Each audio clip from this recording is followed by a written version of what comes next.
ઓમ શ્રી ગણેશાય નમઃ. શ્રી ગણપતિની પ્રાર્થના. એક નામ મુજને સાંભળ્યું, શ્રી ગૌરી પુત્ર ગણેશ. પાર્વતીના અંગથી ઉપજ્યો તાત તણો ઉપદેશ.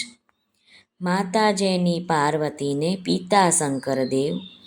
નવખંડમાં જેની સ્થાપના કરે જુગ ભૂતળ સેવ. સિંદૂરે શણગાર સજ્યાને કંઠે પુષ્પના હાર. આયુધ ફરસી કર ધરીને હણ્યા અસુર અપાર.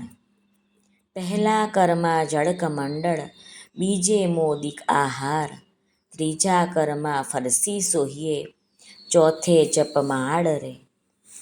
ચાલો સહિયરો દેરે જઈએ, પૂજીએ ગણપતિ રાય. મોટા લીજે મોદિક લાડુ, લાગીએ શંભુ સુતને પાય. એવા દેવ સાચા મુનિ વાચા, પૂરે મનની આશા. બે કર જોડી કહે જન વૈષ્ણવ, દાસ તણો જે દાસ. આપ સાંભળી રહ્યા છો યુટ્યુબ ચેનલ ધાર્મિક. ઓખાહરણ ચૈત્ર માસમાં સાંભળવામાં આવે છે. તે ભટ્ટ પ્રેમાનંદ કૃત કાવ્યના સ્વરૂપમાં છે. ચૈત્ર મહિનામાં ઓખાહરણને 3 વખત વાંચવાનો મહિમા છે અને 3 ભાગમાં વાંચવાનો મહિમા છે, અને એ 3 ભાગ 3 દિવસમાં પૂરું કરી દેવાનો ખાસ મહિમા છે.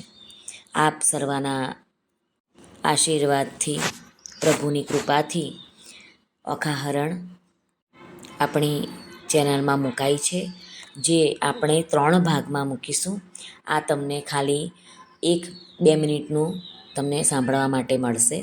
તમારે પૂરું અમારી યુટ્યુબ ચેનલ પર જવું પડશે અને સાંભળવું પડશે. આપ સર્વનો ખૂબ ખૂબ ધન્યવાદ.